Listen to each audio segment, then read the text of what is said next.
సంఘము ప్రతి కుటుంబం నుండి తయారు కావాలి.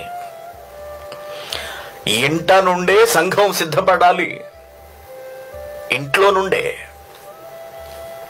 కుటుంబ ప్రార్థన చేస్తున్నారా అని నేను చాలా సార్లు అడుగుతూ ఉంటాను. అందుకే కుటుంబ ప్రార్థన చేస్తున్నారా? కుటుంబంగా కూర్చుంటున్నారా?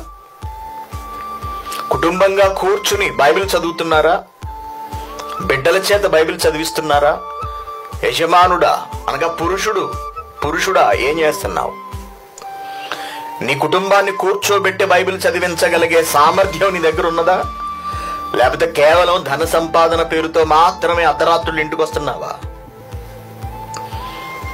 బిడ్డలను ఈలోక సంబంధమైన చదువులు చదివించడానికే బ్రతుకున్నట్టుగా ఫీల్ అవుతూ వారి కొరకే కష్టపడుతున్నావా? వారి ఆత్మలు ఎక్కడికి వెళ్ళిపోతాయో ఏనాడైనా గమనించావా?